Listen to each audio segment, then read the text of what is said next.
All right, looks like we are live, everybody. Welcome to Standing for Truth. I am your host, Donnie, and tonight we have an epic debate between Jackson Roe and Jonathan Guzman. They will be debating the important topic, the important question: did modern birds come from non-avian theropod dinosaurs? Both Jackson and Guzman here are well studied and highly knowledgeable on this specific topic, which means this is definitely going to be a debate to remember. So, everybody sit back, relax, and enjoy the ride. Gentlemen, Jackson, Guzman, thank you for being here.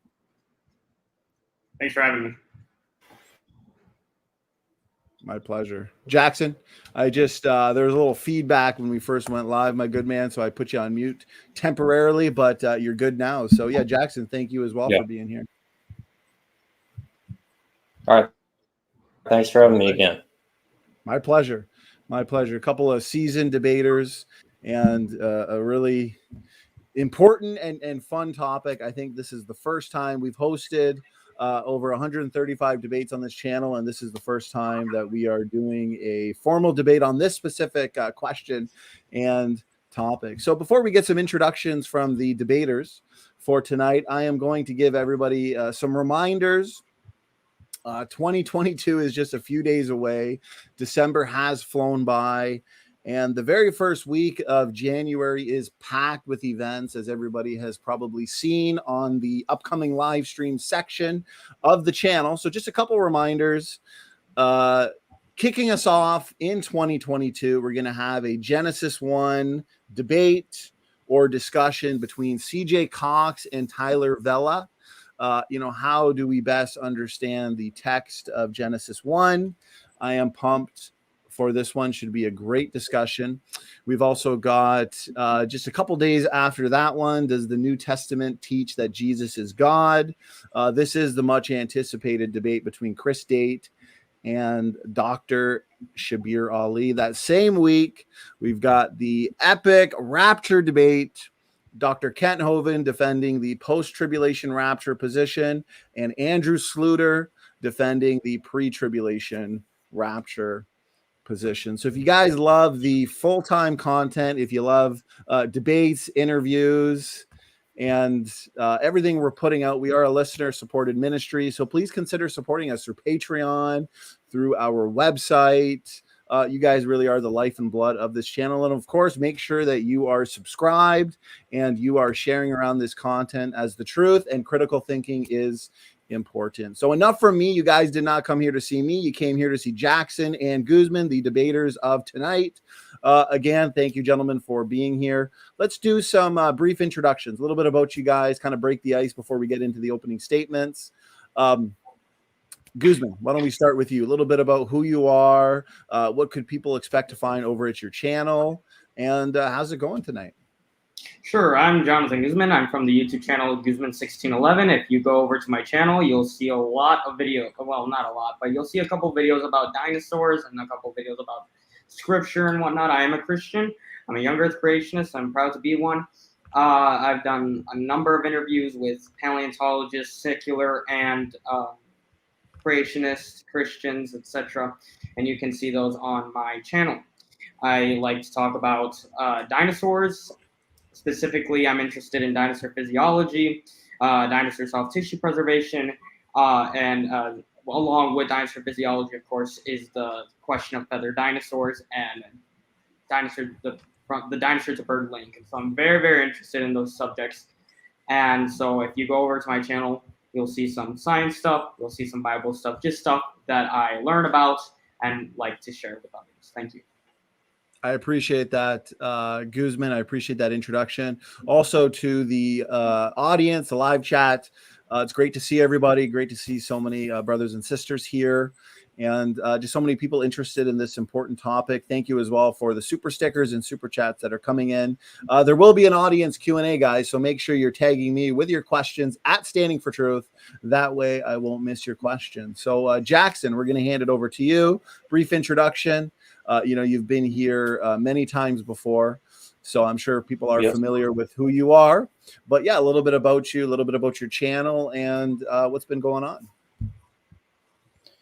I'm just really interested in science and this topic in particular, fossils, but also I've been paying a lot of attention the last few days to the James Webb Space Telescope. So I hope everyone's keeping up with that. It's going to be really interesting to see what it finds. So that's really all I have to say for an introduction. So let's get right to it. All right. I appreciate it, Jackson. I appreciate that introduction. If you guys in the audience, if you like what you're seeing from Jackson and Guzman, check the description box of this video. I have their channels linked. Make sure you go over there and check them out and subscribe if you'd like to. So before we get right into it, though, I'm going to go over the format for tonight. We've got a formal debate. Again, the title is, Did Modern Birds Come From or Evolve From Non-Avian Theropod Dinosaurs? We've got 15-minute opening statements. Jackson is the affirmative for tonight, so he will be starting us off. Then we've got 10-minute rebuttals, a 40-minute discussion where the debaters will be asking each other relevant questions to the topic of the debate. And then we'll have 5-minute closing statements where the debaters can kind of wrap up their points and thoughts. And then an audience Q&A. So again, this is where we get you guys involved. And as everybody knows from this channel, usually the audience Q&A turns into a round 2, a second debate. So make sure you're sending me your questions and tag me at Standing for Truth, and we'll have a good audience Q&A. So let's get right into it. Jackson, we're going to hand it over to you. You've got a 15-minute opening statement. I can always give you a 1-minute warning to let you kind of start winding things down around the 14-minute mark. But we're pretty easy going here. So go ahead, Jackson. All right, go ahead and share the screen I have. First, I'm going to be doing that in debate. All right, this is Suricornis. Well, first, I should probably say dinosaurs and birds share a lot physiologically in similarities. We'll get more into that as we go on, but right now I'm just going to show the kind of line of progression that we have from fossils. This is Suricornis. It's dated to 165 million years old, the late Jurassic. It has both filament feathers on the neck and tail, as well as some more pennaceous feathers on the arms, but probably wasn't flying at this point. Then this is Kaihong. Make sure that everything's right here. Hang on. This is Kaihong, another theropod with feathers. This is 161 million years old, dated that age. You can see the large tail fan, the tail feathers. They all had different hips. These kind of had intermediate hips between what you would call a dinosaur and a bird. This is Jiaotingia, which is somewhat similar to Archaeopteryx, 160 million years old. This is one of my favorites. This is Anchiornis. This one's known from over 200 specimens. It had, like the other ones, had 3 digits in the hand, long Saurian tail, teeth, all that. But this one had was capable of flight. It had wings on both its forelimbs, obviously, but also on the hind limbs, unusually. This is Eosinopteryx, another 160 million year old one. Not too much to say about this one other than it's clearly a theropod and it had some filamentous feathers. This is a weird one. It's Yi. It's known from this one specimen. It actually had simple feathers along with membranous wings like a bat. This one's 159 million years old. So this one was flying, though it had an underdeveloped breastbone. Then, of course, there's Archaeopteryx, which is 150 or so million years old. Then the lineage is, well, the lineage is kind of split from here into more what you would call modern-looking birds and still dinosaurs that still existed alongside them, but also had feathers. This is Protopteryx. It had 3 unfused digits in the wing and teeth but pygostyle like modern birds. And you can see it looks very much like a modern bird in those features, but its feathers were also more primitive.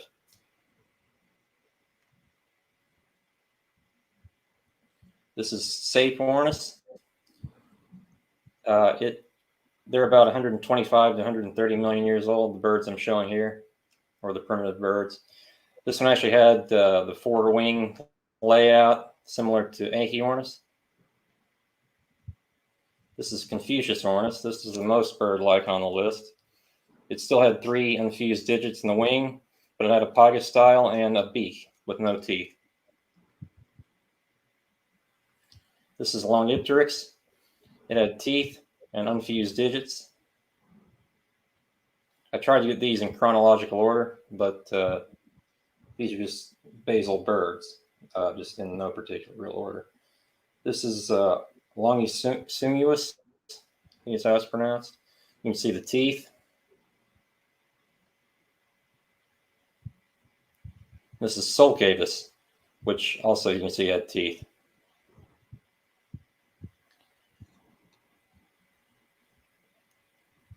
Now, on the other side, living alongside these birds, or primitive birds, are the more feathered dinosaurs.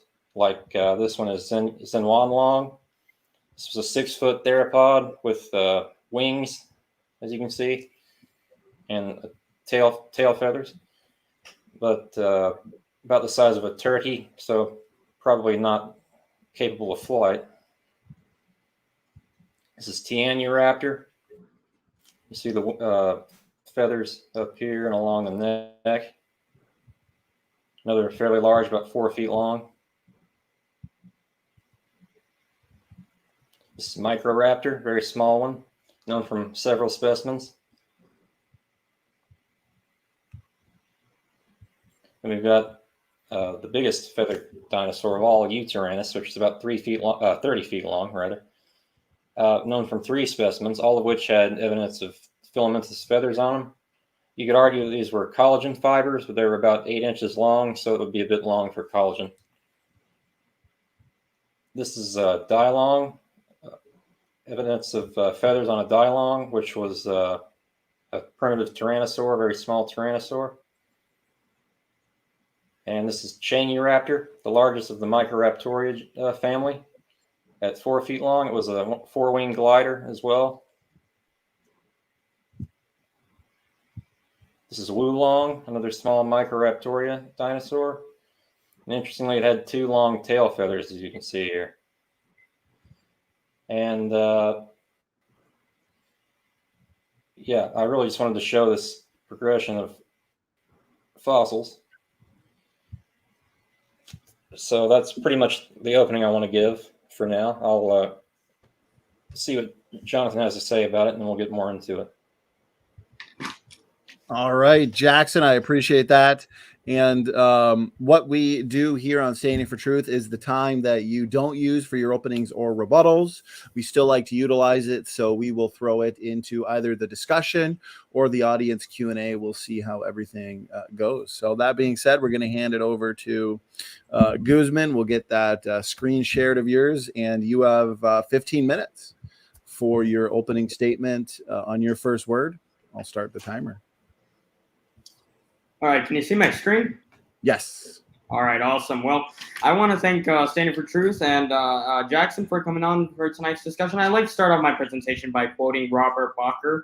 He says in his book, The Dinosaur Heresies, he says, quote, "Old theories like the reptilian nature of dinosaurs are accepted like old friends of the family. You don't yell at old Aunt Cecilia, so 100-year-old dinosaur theories live on without being questioned, and too often they are assumed to be totally correct.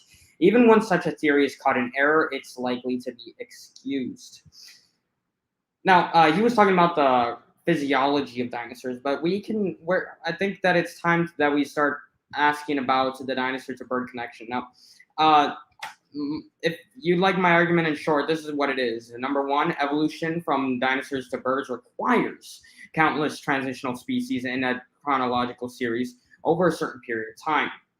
Number 2, many fossil specimens have been found but can hardly be called transitional. Number 3, these fossils even appear in a chronological series, rather in a bush pattern, almost random. And I say almost. Keep that in mind. Many of the fossils do not appear in the time or order anticipated. And so that's basically my argument in short, but here's my argument in long. But before I do, I will not be arguing that birds are not similar to dinosaurs. Birds are similar to dinosaurs in the morphology, behavior, and physiology, as Jackson pointed out in his opener. Here's a couple of pictures. Down you have Tyrannosaurus rex, Cetipati, and Caudipteryx. So you have these three specimens. The Tyrannosaurus rex bone is an example of a medullary bone, very similar to that in birds. Caudipteryx is an example of a brooding dinosaur, one that sat on its eggs, similar to that behavior which is exhibited in birds today. And Caudipteryx has feathers, clear signs of them, pennaceous feathers on the arms, tail, and around the chest area. And so even Richard Owen, who wasn't a Darwinist, was impressed by the advanced bird-like shape of dinosaurs' hip bones. I won't be arguing that birds are not similar to dinosaurs, nor will I be arguing that birds are not dinosaurs. According to this phylogenetic graphing, which is taken from a paper written by Brusati et al., who I've spoken with on a couple of occasions, birds are classified with dinosaurs, and they clearly do. Here's some more introduction. You can pause it if you'd like. This is a paper from the International Conference on Creationism. An evolutionist will say that birds are dinosaurs in the sense that birds evolved from dinosaurs, but we can say that birds are dinosaurs in the sense that birds are a subgroup of dinosaurs in a larger pattern of God's creation, and that they are not all related through common descent. Keep that word in mind, all. It's going to get a little bit slippery here after this. So here you can pause to read a bit. The old dichotomy of bird versus dinosaurs is unhelpful and incorrect, and so on and so forth. I won't even be arguing that all birds are not related to dinosaurs. Keep that in mind. We're going to be looking at that later. I will be arguing that not all birds are descended from dinosaurs, and I will also be arguing that most dinosaurian groups and avialae are divided by deep discontinuity. So let's talk about the transitional series. I'd like to represent my opposition correctly. Evolutionists do not believe that chickens are literal descendants of the Tyrannosaurus rex. Rather, they think that they are distant cousins who share a common ancestor. I hope you agree with this, Jackson, and I hope that the people who are listening to this also agree with that statement. However, they also believe that the dinosaur to bird lineage should appear chronologically in the fossil record from very obvious theropods to very obvious birds. And images like the one on the left seem to suggest a clear dinosaur to bird lineage. Now, looking at an image like this, you may be tempted to be convinced by the dinosaur to bird transition. Also, there's images like this one right here, showing a transition from Velociraptor to Gallus gallus, or your modern chicken. Here's another, let me tell you a little bit about this graph. These are kind of dishonest, I think, and you'll be seeing why. I just noticed that the hands on Velociraptor are pronated. I have no idea why. Side subject on that. But you don't know, pictures like this tempt you to be convinced of the dinosaur to bird transition. That's why I like figures like this. They show a phylogenetic tree, and they show, if somebody knows how to read a phylogenetic tree correctly, they'll know that these guys on the top are kind of distantly related to these guys on the bottom. It also shows you the 8 different feather morphotypes, which we'll be talking about later maybe in the conversation. Let me skip through here. Famous transitional fossil in the transitional series is Archaeopteryx. I don't have time to go through all of it. We'll probably visit this later. But there are very bird-like features and very Deinonychosaurian-like features in Archaeopteryx. In fact, this specimen is the 12th specimen of Archaeopteryx, considered to be the oldest, exhibits an ammonite beside it. Possibly Neochetasirus boas. It causes one to wonder, I wrote, it causes one to wonder what would cause a small theropod to be preserved beside an aquatic animal. The scale bar is 10 centimeters. This is from the Rahut Oliver paper, the oldest Archaeopteryx, and you can see the resources later. You can pause through. Is Archaeopteryx a good example of a transitional species linking dinosaurs to birds? I don't think so, and here's why. The first theropods appear about 230 million years ago with Eodromius. Paul Sereno has done a lot of research on this guy. You can read what he says about it. First bird appears, apparently the first bird, quote unquote, appears 140 to 150 million years ago. But we don't want the earliest theropod to be the ancestor of the earliest bird, because we're always showed this large theropod dinosaur turning into a bird. So when is our first large theropod? There's where Archaeopteryx appears in the Mesozoic time scale, by the way. The first theropod that we have is I put a Eudromius murphy. This is Allosaurus. This is Allosaurus fragilis, and it appears consecutively alongside, or not consecutively, but looking for a word, but at the same time as Archaeopteryx. And so this is where we have Allosaurus. Allosaurus actually exceeds the Jurassic a little bit. I don't know why I have Archaeopteryx exceeding the Jurassic. Whatever, we'll see later. It gets worse, however, because in 2011, this is Yaotingia zengai, the bird-like theropod that predates Archaeopteryx. It's an Archaeopteryx-like theropod.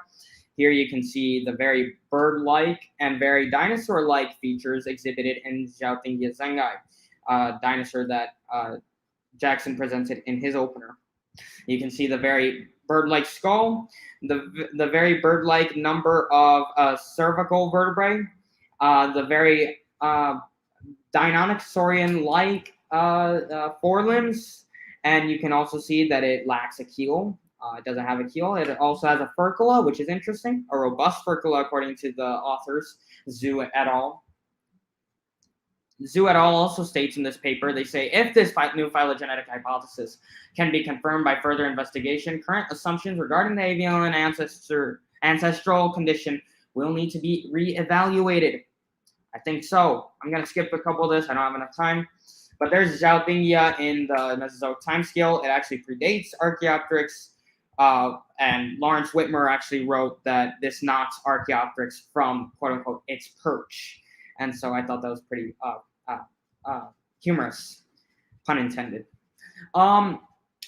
In 2009, Nature published a paper describing another bird-like theropod that also predates Archaeopteryx. This is, I believe, this is Anchiornis, I believe. Yes, this is Anchiornis huxleyi, I think it's pronounced. But it appears before Zhaotingia even before Allosaurus, I believe.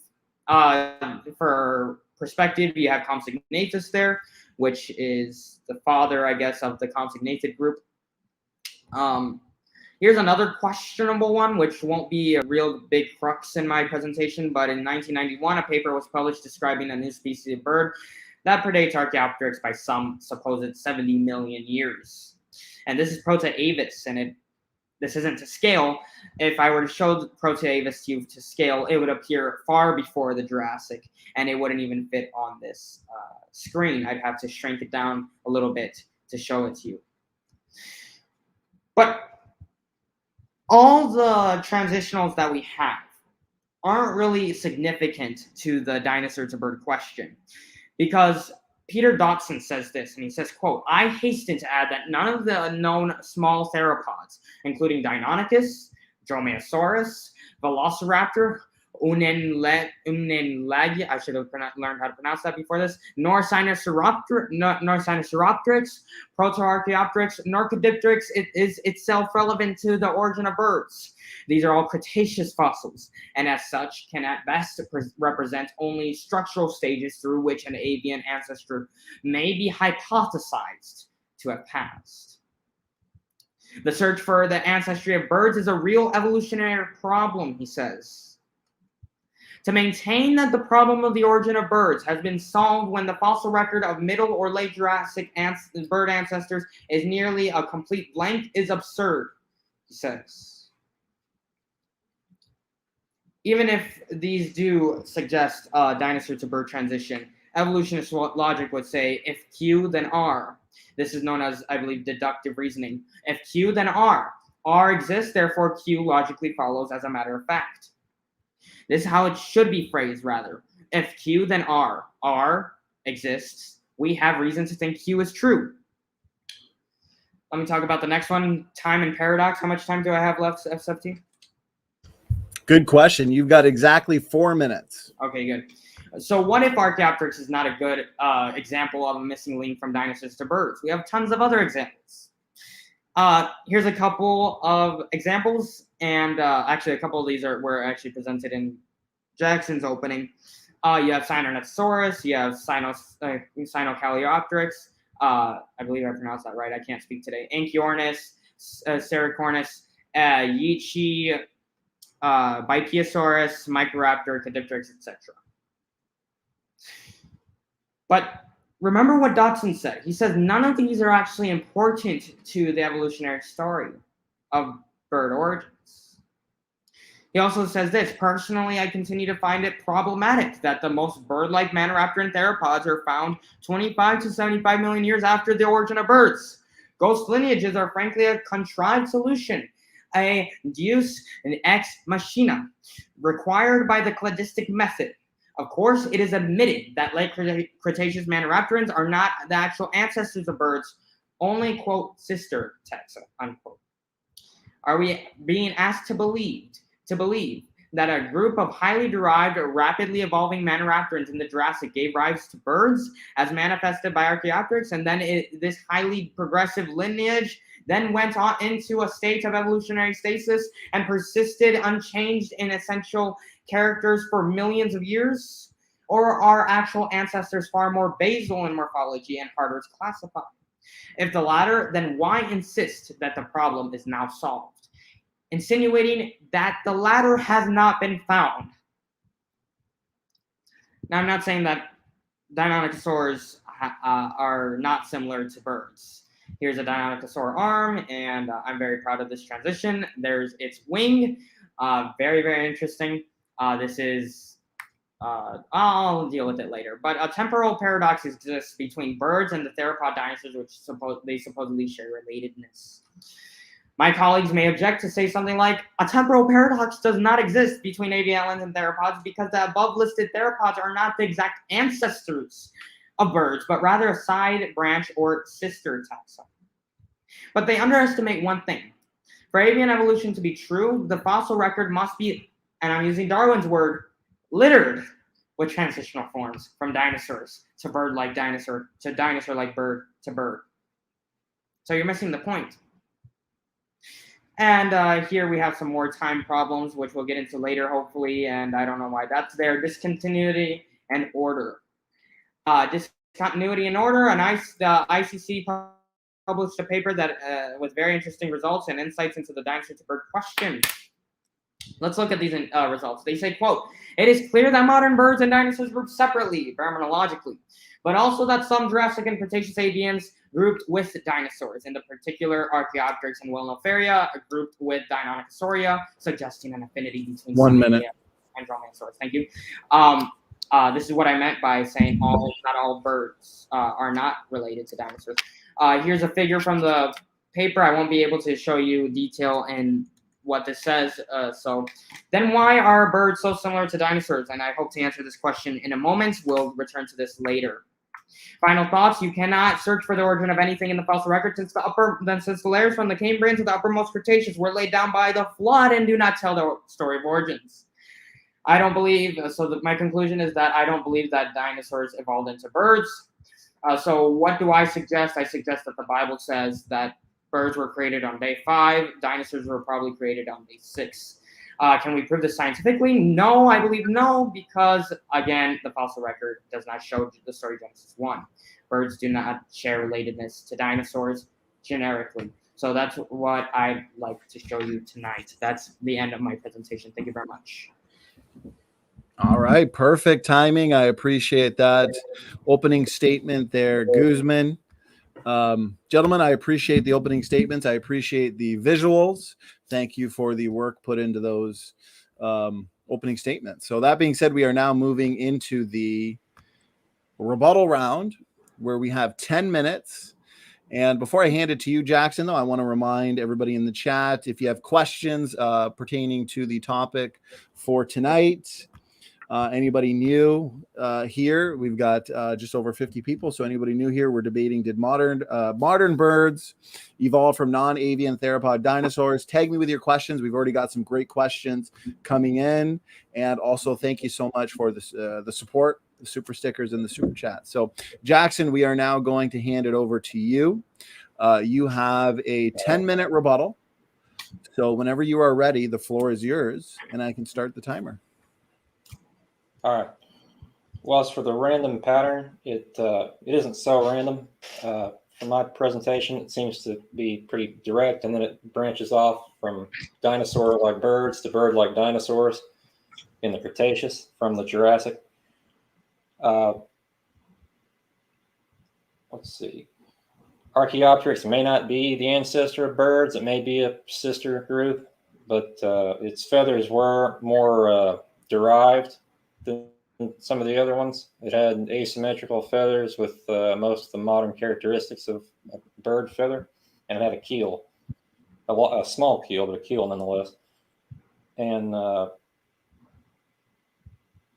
you said Allosaurus and Archaeopteryx lived alongside each other, which is true in the Jurassic, but that doesn't mean that they didn't come from dinosaurs. It just means they lived alongside each other. Interestingly, Allosaurus actually had air sacs and kind of this similar lung structure, as evidenced by spaces in its vertebrae.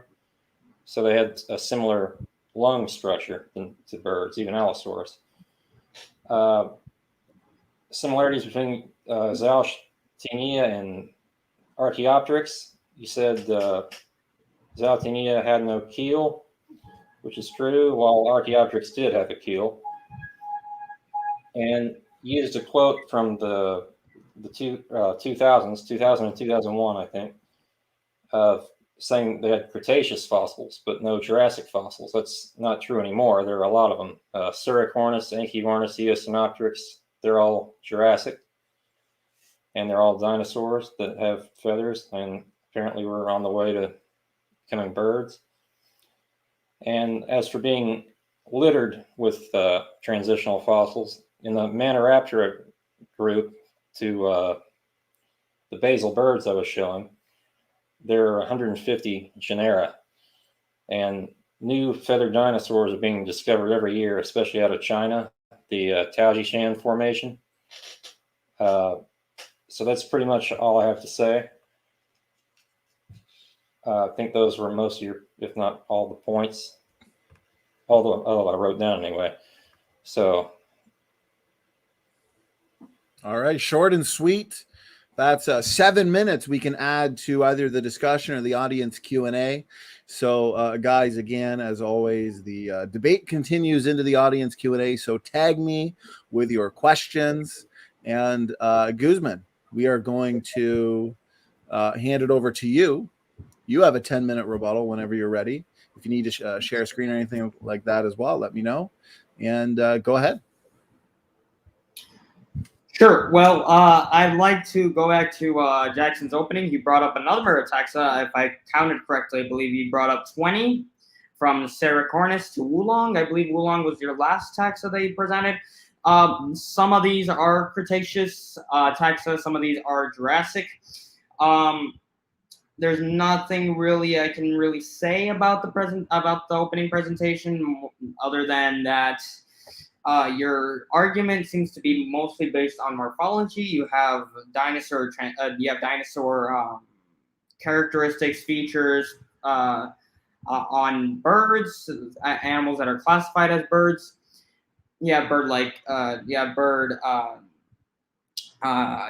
features that are on animals that are classified as non-avian dinosaurs, and then you have basal birds, and then derived dinosaurs, and so on and so forth.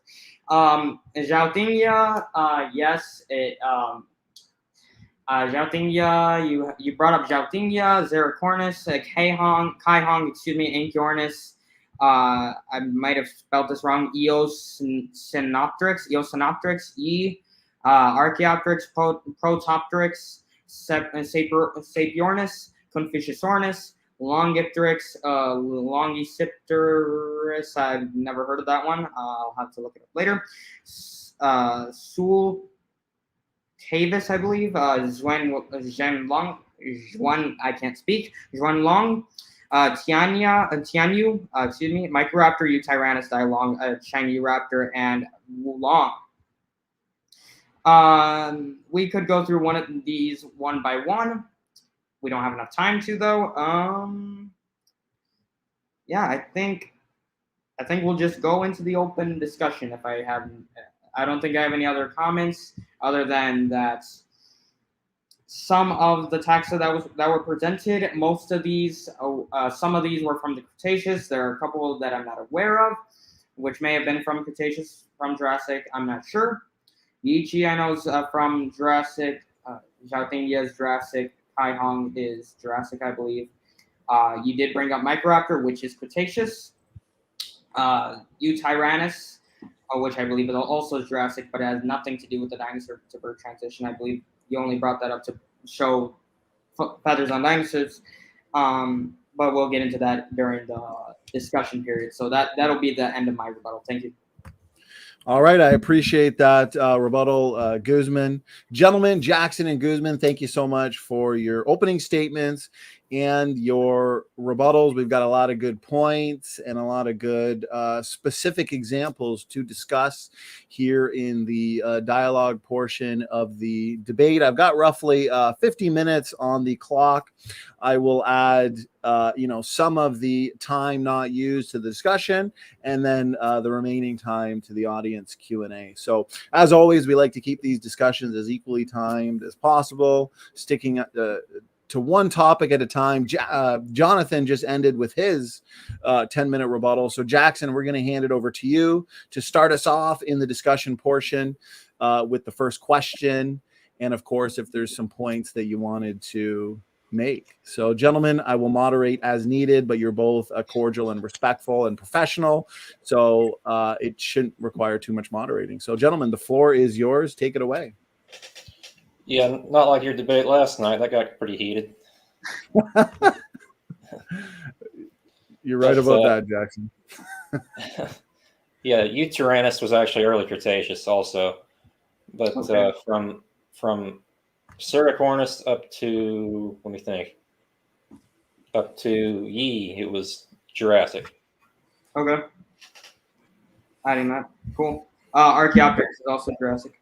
Jurassic, yeah. Okay. Cool. And so everything after that, is that all Cretaceous? I know. Everything after that's Cretaceous. Is Dilong Cretaceous? Actually, Dilong is early Cretaceous, yeah. Okay. Just wanted to make sure of that. So I'm willing to answer questions now. Yeah. All right, let me see. So you believe that dinosaurs did have feathers, obviously. Yes, sir, I did. I do believe that some dinosaurs were plumed. What do you expect we should find that we haven't already found in the fossils that I've presented? What do I think we should find? Yeah. I think that we should find, that's an interesting question. I think that we should find a clear transition from a obvious theropod to quite an obvious bird. Now, we do have fossils that are classified within Avialae, I believe, in the Jurassic. So that you would consider that to be the origin of the birds in the Jurassic, sometime in the middle Jurassic, which is kind of dumb because there's no middle Jurassic, but whatever.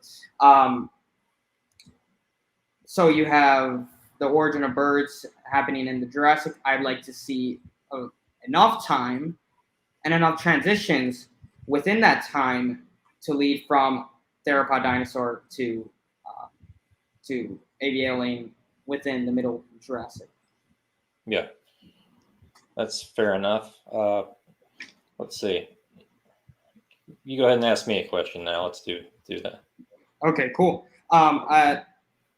You said that, back to your rebuttal, I believe. This is your rebuttal. You said that Archaeopteryx had a keel. Do you have a? I don't think that's accurate. Do you have a source for that? I may be wrong on that. I don't have one on me, but it does have a very weak keel, but did evidently have flight muscles and was able to fly to some extent at least. Right. Yeah, because I'm not aware of Archaeopteryx having a keel. I've not examined every single specimen. I believe that it's standing for truth left, but I don't have. I don't have. I haven't examined every single specimen, but I don't. I'm not aware of there being a keel on Archaeopteryx. Anyway, you also said Allosaurus had air sacs, and yes. I'm very much aware of that. Allosaurus, as well as a lot of other theropods, did have air sacs. They were basal and primitive, of course. They weren't like the ones that we have in birds today. They were a basal, primitive form of those. But if we're going to use that as evidence, you also have to look at sauropods who also had air sacs within the cervical vertebrae, I believe. Actually, I think along all their vertebrae they had air sacs, and that's so true. I don't think that that's necessarily impactful. I think it does. It does highlight. I will admit that it does highlight the similarity between dinosaur and bird. But like I said in my opener, I don't disagree with saying that dinosaurs are birds or that dinosaurs are similar to birds. So yeah. Well, I think with sauropods, the fact that alone they have a bird-like respiration system isn't evidence in itself that they evolved into birds. If there were a bunch of sauropods suddenly becoming bipedal and showing up with feathers, maybe you can make that argument. But it seems to be theropods. Right. And Alan Fiducia, who is skeptical, one of the few scientists now who is skeptical of the theropod link, thinks they originate from archosaurs further back. Right. But there's not really a lot of evidence for that either. So yeah. I think if you're going to go with a line, it would have to be theropods. Yeah, I think Fiducia thinks that it came from birds came from. I think it's a dinosauromorph. I could be wrong on that. Yeah. But it's one of those small quadrupeds that have like some sort of primitive plumage. It's a really interesting animal. Yeah. I will. But anyway, so unless you have any other questions for me, I'd like to go back to my opening and look at a couple of things that I have written down here. You can do that. So when we are talking about Archaeopteryx and whatnot, we say, or I was always taught, and I have books in my library that have the phrases like Archaeopteryx is the... Actually, Guzman, real quick, I just want to remind you guys, I am backstage moderating. I'm just gathering questions. You guys are doing great. If either one of you want to share screen, just know I'm there. Let me know. Cue me, and I'll share screen for you. Okay, guys? So keep it up. Good job. All right. Okay, cool. I have books in my library which state things like Archaeopteryx was the first bird. Archaeopteryx is like the mother of all birds, rather. Excuse me. And I know that science is always, pun intended, evolving, and it's always changing. But do you think that we were too dogmatic back then when we were saying that Archaeopteryx is the mother of all birds, or that Archaeopteryx was the first bird? Well, to say it's possibly the first bird is not. I mean, if you're going to say birds definitely evolved from this one species, yeah, I would say that's a stretch.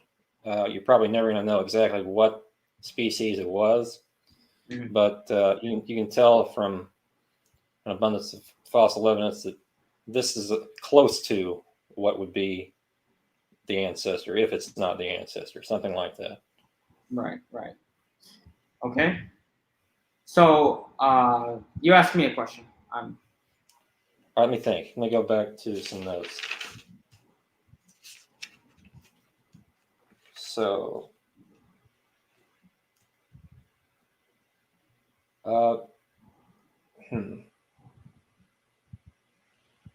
So again, about the Cretaceous fossils, you think it's an issue that theropods, clearly large theropods, were still having feathers alongside basal birds in the late Cretaceous and mid Cretaceous, even early Cretaceous? Do I find it as a problem? Yeah. No. First of all, I don't think that the Cretaceous and Jurassic periods are periods of time. I think that they're Right. geologic formations and orders in which the geologic record was organized, the rock record was organized. But do I think that it's a problem to find, you said theropods in the Cretaceous with feathers alongside birds? Mm-hmm. If I think, is that problematic for me or problematic for you? Is that what you're asking? Either way, I guess. Okay, so if it's problematic for me, no, I don't think that there's a problem saying that theropod dinosaurs had feathers. Eutyrannus, as you mentioned, had some sort of plumage, some sort of morphotype. I haven't really researched it. It's some sort of plume. Of course, you have within Deinonychosauria, you have a lot of Deinonychosaurs having feathers. You have Microraptor, not Dromaeosaurus, but Velociraptor, and these all have plumage. Now, is it problematic for the evolutionist to find theropod dinosaurs with feathers? No, I don't think that's inherently no, because, I mean, thinking as an evolutionist, I think you could say that feathers evolved prior to the Cretaceous and then just diverged within that time period. Yeah. I think it's definitely a tree. It's not a linear progression. So to see animals that have characteristics like this alongside each other isn't a problem. Mm-hmm. Okay. Yeah. Here, let me ask you a question real quick. Okay. It's kind of similar to what we're talking about. I have it here in my presentation, I think. I think it's about Zhao Tingyi. It just slipped my mind. I hate when that happens. Okay, Okay, I think it's right here. So when we have, what do you think of? I'm gonna share my screen, SFT, just so you know. When you have figures like this is just let me know when you can see it. Okay. So when you have figures like the one that I'm showing you right now. I can't see it right yet. Okay. We'll wait for Standing to pull that up real quick. I'm just waiting for you to click share, Guzman. Oh, I don't see it popping up. Forgot about that. No worries. Share screen. So let me pull it up. Bird origins. Here we go. Okay. Here we go. When we have figures like this, what do you think of something like this? This is from the Duran et al. Paper from the International Conference on Creationism in 2018. They show here, I'm going to magnify in. Tell me if you can see this, because I haven't ever tested. Yeah, can you see like you see magnification, right? Yeah, I can make it out. Okay, so here you have your out group. This is 0.1, I believe. Your out group, or not 0.1. This is 0.1. But your out group here, you have Dilong, the Spletosaurus, Tarbosaurus, etc. Sinraptor, Allosaurus. In group 1, you have Sinosauropteryx, I believe. I just changed slide. Compsognathus, and Ornitholestes, Haussignathus, I believe, is how you pronounce it. Here you have Shuvia and something else, Haplochirus. Grouping in 2D, you have 3, you have Gallimimus, Ornithomimus, etc. And I think you can see where I'm going with this. You have different groupings and different taxes grouping separately. And so you see here you have pretty noticeable discontinuity between the groups. And this is based on phylogenetic graphings from like Brusati et al. 2014, I believe, etc. If there was a clear evolutionary progression from theropod dinosaur to bird, you would expect to be a clear progression from 1 to 2A to 2B, 2C, 2D, 3, 4, 5, 6, right? But you don't see that. you don't see that. You have 1, 2D, 3, and then 4, and then 2C, 2A, 2B, and then 5 and 6. 6, by the way, is your extant birds. And so you have this group here. What is this? Yishanornis? I have no idea what that is. Anyway, you have Confuciusornis, Archaeopteryx, Acephalornis, and Jeholornis. I know how to pronounce that, but I can't speak to it. Grouping quite distantly from modern avian aliens. So how would an evolutionist interpret results like this? Is my question. Well, I'm not great with phylogenetic trees. I'll just be honest with you. So, but chronologically, it seems to make some sense. Obviously, there are more fossils to be found, and there are new ones found every year. So, I mean, the quote from 2000, there were no Jurassic fossils known, and now we have several genera known of feathered theropods from the Jurassic. So I think it's going to get more clear as we go on. Or with more fossils, it might get less clear. It can have that effect sometimes. So okay. So that's kind of like Darwin's approach to it. He said that why don't we find these numerous transitional forms within the fossil record, and it's because of the incompleteness of the fossil record. So that's kind of the same response. That's interesting. That was my question. So go ahead. Yeah. Well, it's similar to what Darwin said, except when Darwin was alive, there was not one transitional fossil known until a couple years after he said that. 2 years or 3. Yeah, I think 2, when Archaeopteryx was found. Archaeopteryx was 1960 or 1861. Yeah, that's right. Darwin's book was 59. Yeah. So yeah, it doesn't matter. Yeah. I'm a nerd. Yeah, I know all the dates too. I'm terrible at coming up with questions. I should really have some pre-made questions thought of before debates. But well, let me jump in here, guys, because you guys are having a great discussion so far. Lots of great points kind of being discussed and addressed. Given the topic of the debate, did modern birds evolve from non-avian theropod dinosaurs? We have, Jackson's model or position that would say yes, while Guzman would put forth a separate ancestry model and answer that question with a no. Since Guzman asked the last question, Jackson, why don't we hand it to you to kind of go over what you believe is the number one issue or problem with Guzman's position. A problem, I guess, so great that you feel would give you, as the affirmative tonight, the stronger position. And that way you meeting your burden of proof. Yeah, what would be, you think, the biggest problem on Guzman's side? And then we'll allow Guzman to give what he believes is the biggest problem for your side. And that way we can have the audience kind of decide objectively, what they feel is the better position. So go ahead, Jackson. Well, for a creationist and an evolutionist, we're pretty close to agreeing, as close as you can be, I think, me and Guzman, on a topic like this. Yeah. But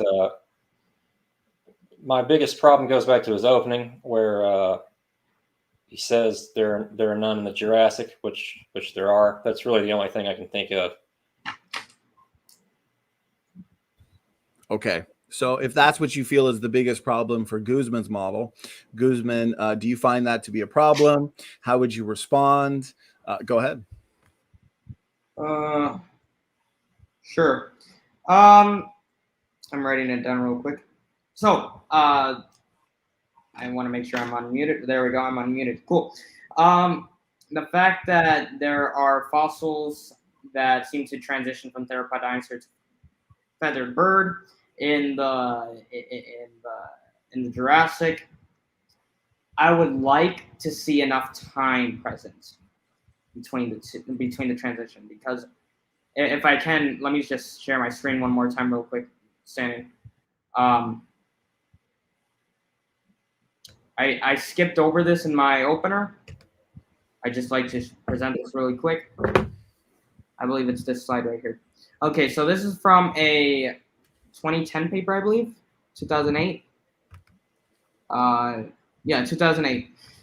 This paper shows waiting for 2 mutations with applications to regulatory sequence evolution and the limits of Darwinian evolution. It says that for a couple, I believe it was 2 beneficial mutations, simple beneficial mutations, for fruit flies to develop 2 beneficial mutations, and for those mutations to become fixed in a population, it would take a few million years at least. For humans, they calculated that would take at least 200 million years. Now, where would dinosaurs fall in between the spectrum of fruit flies with their large generation time or speedy generation times and large population sizes, and humans with their smaller populations and slower reproduction times, generation times? Where would dinosaurs fit into this? And then how would that be enough time for the dinosaur to bird transition to take place? I think that's probably the biggest issue between for dinosaur to bird evolution, and it's the time. There's not enough time. Even if you have a couple million years between the earliest theropod and the earliest bird, you still don't have enough time. It's still not enough. And so I'd like to see how somebody would respond to that. How do we respond to the answer of time? All right, I appreciate that, Guzman. So essentially, that's the waiting time problem. Not enough time to evolve the true anatomical novelties and genetic novelties as well to take a theropod-like dinosaur or a non-avian theropod dinosaur into a modern bird. Would that be reiterating it accurately, Guzman? Okay. Yep. Okay, Jackson, how would you respond? What are your thoughts? That's a differentiating line of evidence that Guzman has presented that he thinks is a major problem for your model. Go ahead, floor is yours. How would you respond? What are your thoughts? Well, that kind of goes back to individuals don't evolve, populations do. Well, an individual will have 100 to 200 mutations per generation. Let's say they have 1 beneficial mutation out of those. We go to a population of, 100 million, and each one of those is going to have, say every other one has a beneficial mutation. That's 50 million beneficial mutations in a single generation. So if my math is right, and it may be wrong because I'm terrible at math, but so I think that's a good answer to it. I was reading about that last night, so I'm glad I read that. Okay, so it's your position or rebuttal that there really isn't a waiting time problem, Jackson? Not so much, no. And you do have several million years between several of these species. Okay, go ahead. I would like to respond by saying that the time difference between some of these species is the same time difference for a single species lifetime. For a single species lifetime, I think is what it's called. Just like 10 million years, I think, is the biggest difference, I think, between the theropods that would even come close to being related to the nearest ancestor of avialans and avialans itself. And so you have 10 million years, I believe, or 15 million years or less, which is a single species lifetime between the two. So I don't think there's a whole lot of time there, even if you have beneficial mutations becoming fixed within populations. I don't think there's enough time there. And I could be wrong. Go ahead, Jackson. What are your thoughts? How would you respond to that? I was reading the side chat. Let me see if I caught that. Sorry. Kind of reiterate it for me? Sure. I'm sorry. The time between... Okay, I remember. Yeah. From Siricornis to like Protopteryx, there's a 35 million year period. So from that to that, there's a good amount of time, and it's likely that Siricornis is, and it's almost guaranteed that Siricornis is not the first feathered theropod. So we probably have more time than that to get to the first basal birds. And even at the basal birds, they still have some dinosaur traits, teeth, and unfused digits, and things like that. So that would be my reply. So then when would the basal-most bird come into play? Because we know that Cercocornis, 160 million years ago, Protopteryx is 130 million years. That's a 30 million year span. But you're saying that Cercocornis is not the first feathered dinosaur. So when is that first feathered dinosaur? And then when is the first bird? Because that could be where we have the problem. That's a good point. They could find an earlier basal bird, but they likely will find a later feathered theropod as well. But probably not too much out of the 10 million year range. I would just guess. Right. All right. Okay, let me jump in here and get another question in there that I think would be good, that you guys obviously have touched on, but for the audience sake as well, I think this will be appropriate in giving them the most information possible to come to, you know, an objective conclusion as to whose position is stronger. So, Jackson, given the title, did modern birds evolve or come from non-avian theropod-like dinosaurs? What would you say is the best differentiating line of evidence, not an agnostic line of evidence, to the debate and to the positions? What would be your best differentiating line of evidence to demonstrate the validity of your affirmative tonight, and pretend you were presenting this evidence to a completely objective audience, an audience that's on the fence, and therefore this line of evidence that you would present would be hopefully convincing to them from your position? Go ahead, Jackson. Well, without using fossils, I would go to genetics. You can get chicken embryo to develop teeth, unfused digits, and even a tail, a long bony tail today. Usually the embryo will die, obviously, but the genes are there to make these things. So that would be what I would say. All right. Well, why don't we hand it over to Guzman? I appreciate that response and answer. Jackson, Guzman, what are your thoughts on that, and how would you like to respond? Before I respond to the question, I'd like to say this, that it's also been shown that embryonic crocodilians, I believe, have developed proto feathers, and so it's kind of like a nothing burger to me. It's kind of like whatever. I mean, it's cool. That's all it is. But anyway, the question was, did modern birds evolve from non-avian theropod dinosaurs? How would I answer that question? What would be the best evidence that I would give for my position, right? Yeah. So if you're okay with the way you answered Jackson's, I guess, number one line of evidence that he would present to an objective audience, Guzman, let's do the same with you.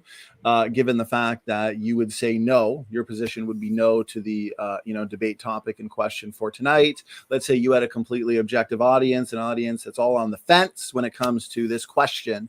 What do you believe is the best line of evidence that you could present them to show them that no, we're looking at special creation, separate ancestry, and a no to the question, did modern birds evolve from non-avian theropod dinosaurs? Go ahead, Guzman. So I would say that the answer to the question is complicated. I don't believe that all dinosaurs or that all birds did not come from dinosaurs. According to terminological analyses, some probably did. But I do believe that there's deep discontinuity between the two groups, modern aves and theropod non-avian dinosaurs. What would be the best evidence for special creation in that case?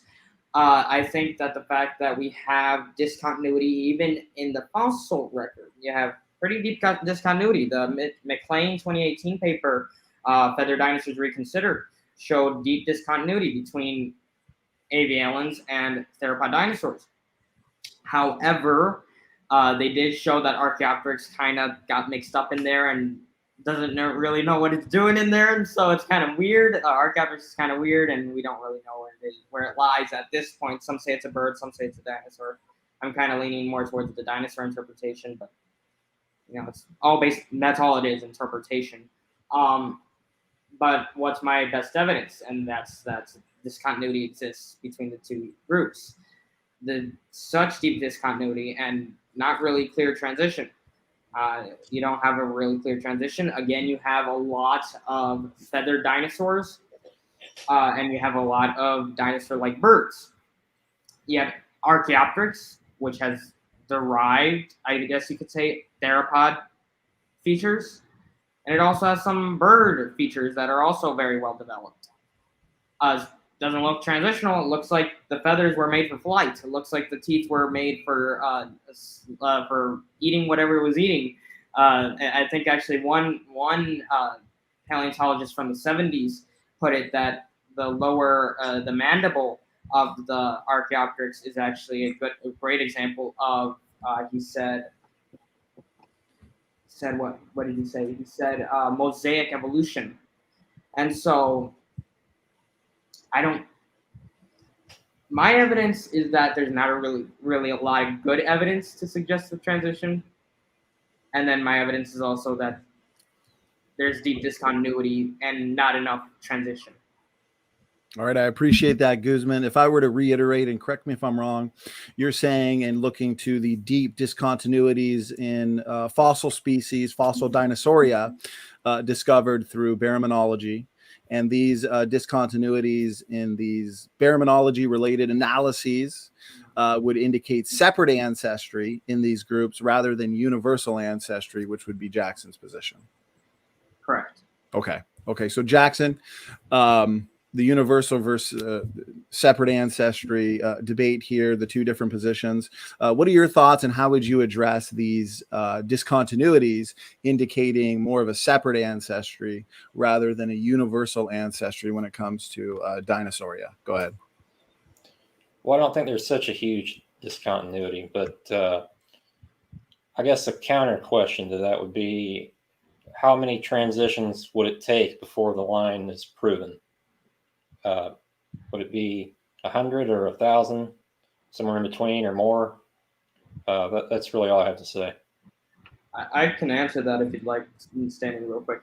How many transitions would there have to be? In order to fulfill Darwin's prediction that he made in The Origin of Species, he said the fossil record has to be littered with these transitions. And I think, I'm not sure what number he gave in the book, but he gave a really big number. He said, I think thousands and thousands of transitions must exist in order for his theory to be true. Or why are there not then thousands and thousands of these transitions? And so that's how many transitions would there have to be? I think there should be enough where it'd be clear that we could look and say, hey guys, there's a clear transition. Here's a theropod non-avian dinosaur with feathers, panaceous feathers, proto-feathers, plumulaceous feathers, some sort of other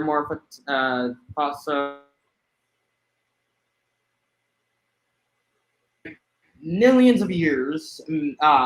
Let's give the number just for whatever, 20 million years before our first bird. And then between those 20 million years, you have a very clear transition.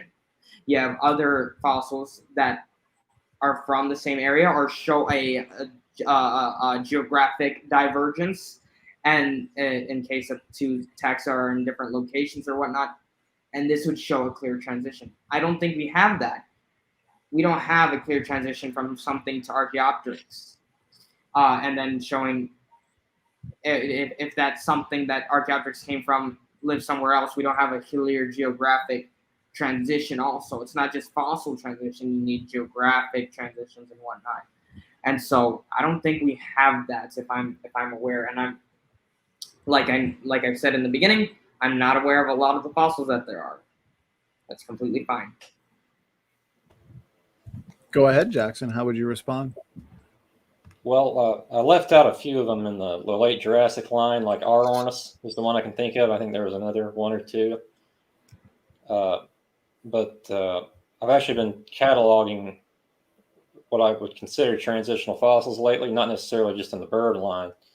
But I've come up with a number of about 2,500 genera mostly, but some species also. So it probably translates to 3,000 or 4,000 species. I just looked up sorry. No, sorry, go ahead. I just looked up Ornis, and it shows that it's within Anchiornithidae, which Yeah, the same family. Yeah, that's Anchiornis, Zhaoting, etc. That's a non-avian group, Yeah. if I'm not mistaken. There's also Anbopteryx, a couple others. But it's very bird-like, and I'll say this: if anybody looks it up, if you were to see this thing flying around in the sky one day, you would look at that and say, "Oh, that's a bird." I would. But looking at a reconstruction, I don't know who made this. It might not be accurate. It looks like it has separate digits with claws at the end.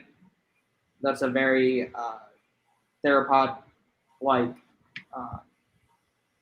That's a very theropod-like feature, not one exhibited in birds. So there are mixed features there, which would seem to prove a transition. But there still needs to be like a clear transition from 3 fingers merging into 1 within the bird line. We do have some dinosaurs with 2 digits. Tyrannosaurus rex is an example. The Tyrannosauroids are examples. And then you have some with 1 digit. I think Mononicus is the one with 1 digit. But those 2 are not within the bird lineage. Those are sister taxa. And so what Peter Dodson said, you could only hope, you can only hypothesize that those were the routes that avialians had taken for evolution to occur. And so you need transitions there. It's kind of like the problem that you have with whale evolution, kind of. It's kind of like, all right, you have nostrils being at the end of the snouts of these basal whales, and then it goes up the snouts and up to between the eyes, and it's like, that's kind of crazy. It wouldn't be so crazy if there was evidence for it, and I'm not really seeing it. So that's kind of where I'm getting hung up on. Well, for whales, there are the protoceted whales have an intermediate nostril halfway up the snout, and there are about a dozen or so species of protocetids. But for 2 digits that are fused, that's in the basal bird line, the more where they have a pygostyle, and when they look more like birds and dinosaurs, that's when their digits start to fuse. There are a few of those with 2 digits that are fused and 1 hanging off. I should have probably included 1. I didn't. I can't name it, but there are a couple of them that I saw that have that characteristic. And I'm pretty sure there are. As I said, I don't know all of the specimens that there are, and I'm pretty sure there are. But I'd like to get back to this, since we're agreeing a lot. We're agreeing a lot, right? I think you can feel that. I think dinosaurs are feathered. You think dinosaurs are feathered. Al, I even think that birds are. You think that birds are classified as dinosaurs? And I'm frozen a little bit. Okay. No, you're not anymore. Can you see me now? Yeah, you just froze for about 5 seconds, Guzman. If you want to go back, I think you were asking him if he believes that birds would taxonomically be categorized as dinosaurs, but you did cut out for 5 seconds. If you wanted to reiterate, I was saying we just agree a lot. I'd like to know where we disagree, and then why we disagree. And I think one obvious place is that birds came from dinosaurs. Why do we disagree on that? Good question. Jackson, go ahead. Yeah, I'm not sure. We're just one's a creationist, one believes in evolution. How we came to those beliefs, or accepted the scientific consensus, or didn't, or so it's a hard question to answer, I guess. Sir, that's an interesting point that you make, and one that I was not expecting. I would never expect that in a million years, to be quite frank, out of somebody. one is a creationist and one is an evolutionist. So do you think that it's possible to look at these lines of data and then interpret them differently, and then both solutions could be equally reasonable, such as what we're doing here?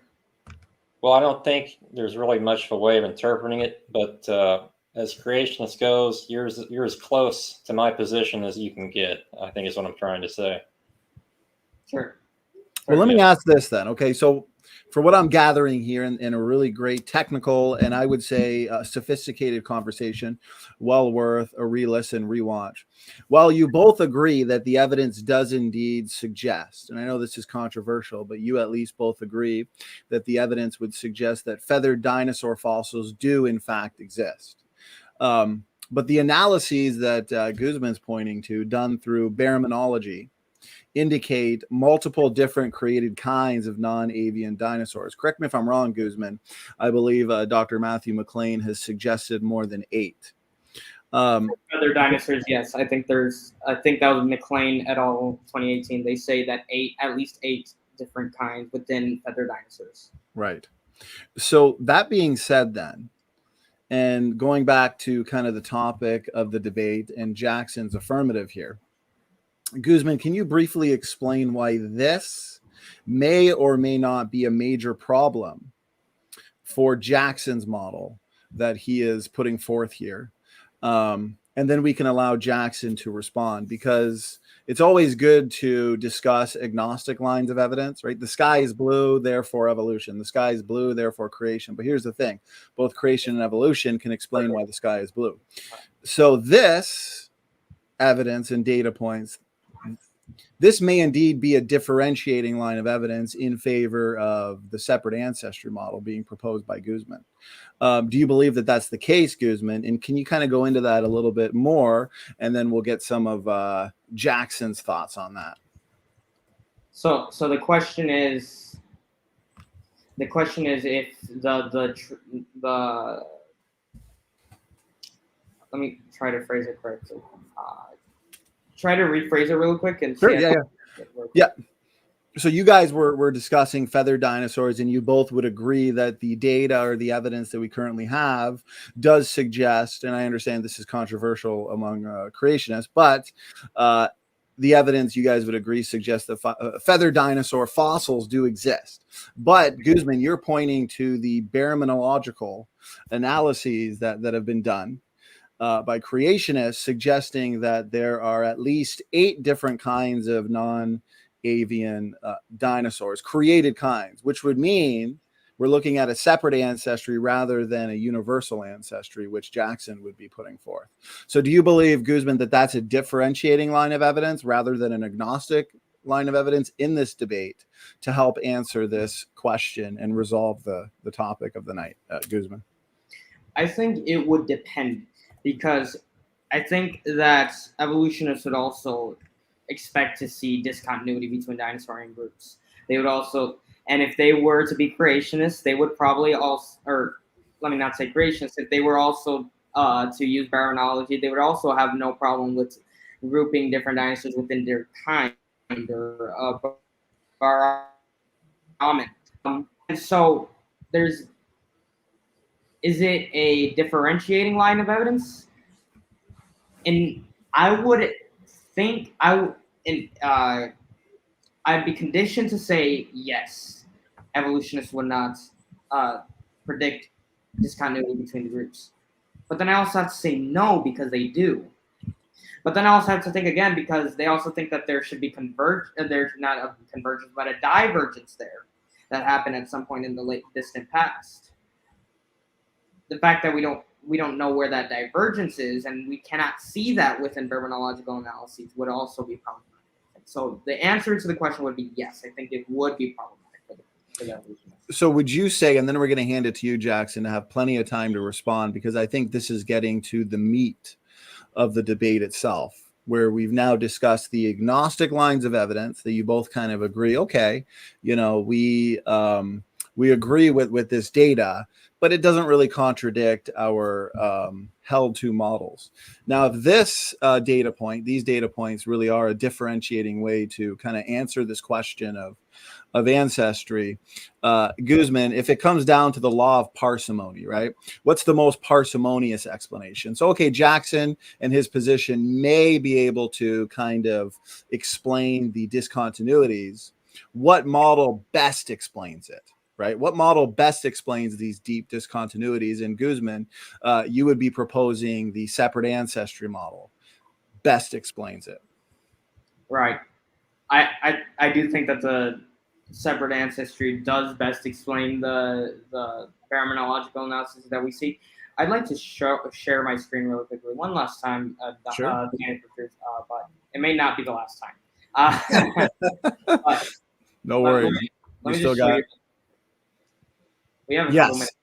Actually, okay, this is perfect, Guzman. You read my mind. Let's give a visual now, because a lot of what we're saying here might be kind of technical. It's very abstract for some people. Yeah. So why don't you take a couple minutes, go over through visual form, through even Dr. McLean's paper, if you'd like to, demonstrating, these points. And then Jackson, we're going to give you ample time to respond, give your thoughts, and we'll go from there. Go ahead, Guzman. Okay, so here you have theropod, or not theropod, but this is your Solurasaurians down to your avialians. This is from the Bussati paper in 2014, I believe. Yep, 2014. So you have up here Tyrannosauridae. I almost said Tyrannosauroidea. This is Tyrannosauroidea up here. You have down to your avialians and so on and so forth. And so you would expect to see discontinuity, which you do here. This does kind of illustrate the discontinuity between groups. The fact that we can even graph this shows that there's discontinuity between groups. And so, but would this show an evolutionary transition? I think a lot of people look at this and then they just say, yeah, obviously. Look at them. It's going from big to small to down smaller. It's obviously a transition. But what you have to keep in mind is that these lines, let me get my pointer out real quick. Tell me if you can see my pointer standing. I'm going to pull up you see that red dot? Yeah, we can see it. Okay, cool. So, but we don't have, you see these branches here that connect, let's say, AVLA to, there's a mosquito in my face, sorry, to Dromaeosauridae. You see, there's this one branch here that connects the two, right? And this would seem to suggest an evolutionary affinity. However, there's no data here. There is no data in these branches that connects AVLA to your Dromaeosaurids. Same thing with Dromaeosauridae, and there's an Asauridae down here in Maniraptor. These are abstract lines. These are just lines on paper. There's no data for that to represent this connection. These are interpretations of the data, interpretations of the features that are present on these dinosaurs, which ones look more bird-like than dinosaur-like, and then they just connect them. It's really just subjective. Some will disagree and say, well, it's not subjective. It kind of is, though, guys. Fine.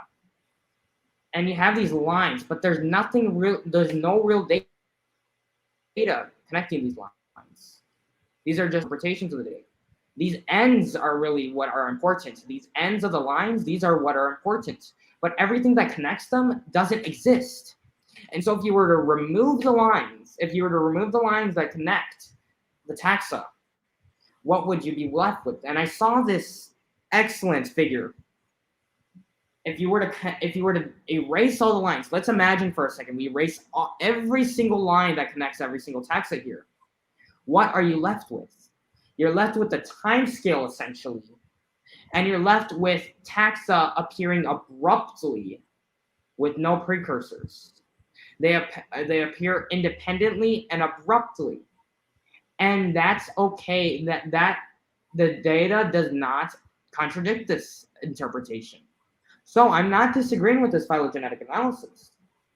I would just erase the lines that connect everything and just say, hey, we're good here now. I mean, you have independent ancestry here. Now, obviously, you're going to have some groups where it's kind of obvious that two groups are related together, and you can actually do that like a tree there. For example, this tree here at the end of Ornithomimosauria, you have Gallimimus and Ornithomimus, Struthiomimus, and Quiplong, Ansermimus, etc. Anybody who knows any of these taxa knows that they're very, very similar to each other, so you could probably group these together in their own tree.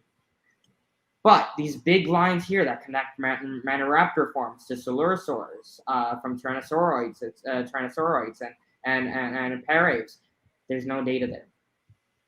And so instead of there being a tree of life, instead of there not even being a bush of life, you have a time scale with abrupt appearances of taxa. And that's all you have. And that's what we would expect in a creationist model. Okay, so you're saying that that they appear independently and abruptly, which you are then saying as a conclusion that this would best be explained by independent origins and separate ancestry rather than Jackson's position. So that being the case, Jackson, I know there were a lot of points there. So why don't you kind of give your thoughts and rebuttal to that, and take as much time as you need, Jackson. Go ahead.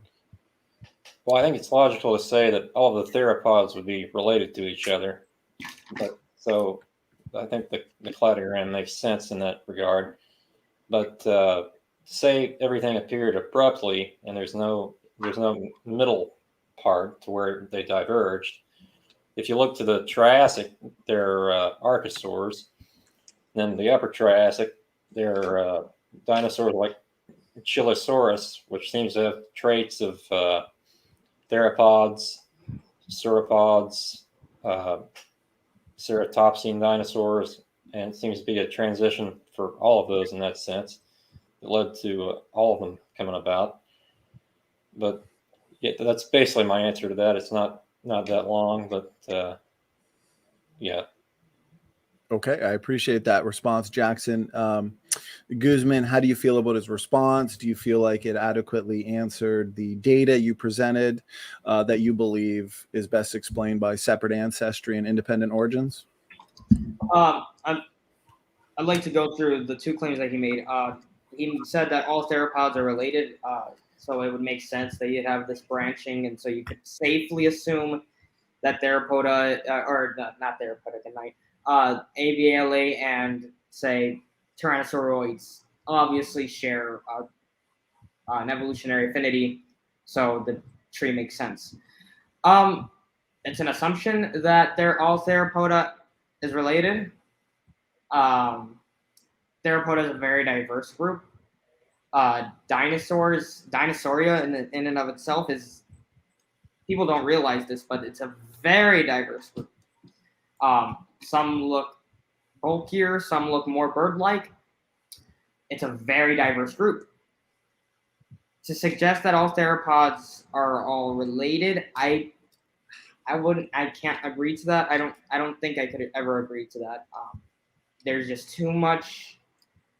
I was gonna say that there's too much discontinuity between the two, but here's what I will say.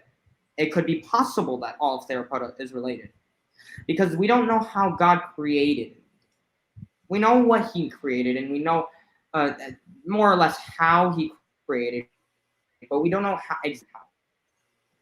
He creates different groups, different baramins of theropods that all share very similar genetic information, very similar phenotypes, very similar features, and so on and so forth. And so when we plot these cladograms and phylogenetic trees and we say, oh, well, these two guys are really similar and they're supposedly different families, or some creationists would even consider them to be different kinds, we would say, hey, they might be related. Like, God put different diversity, and he could have put genes in there that resemble each other, and by that sense, they would be related, I guess. But did one come from the other? And I know that's a dumb question to ask, but did the two share a recent common ancestor? We don't know. And I don't know. I can't answer to you and say to you that all Theropoda shares a common ancestor? I don't think it does. It'd be weird if it did. I don't think so. But the second claim that you made was that there are transitions for dinosaurs in the Triassic. There's animals in the Triassic that resemble ceratopsians and theropods, and I understand that. It gets messy when you get to the Triassic, when you get to the ancestors of dinosaurs, even in the before the Mesozoic, it gets kind of messy. Eoraptor, for example, is a dinosaur. It's considered to be, if my memory serves, I believe it's considered to be, you know what, I'm not even going to make the claim because I don't even know what it is. I'm sorry? It's hard to tell with that one. I know the one Right. you're talking about. Coelophysis, though, I think is considered to be the ancestor or sister taxa of sauropods, which is kind of weird because it looks very theropod-like.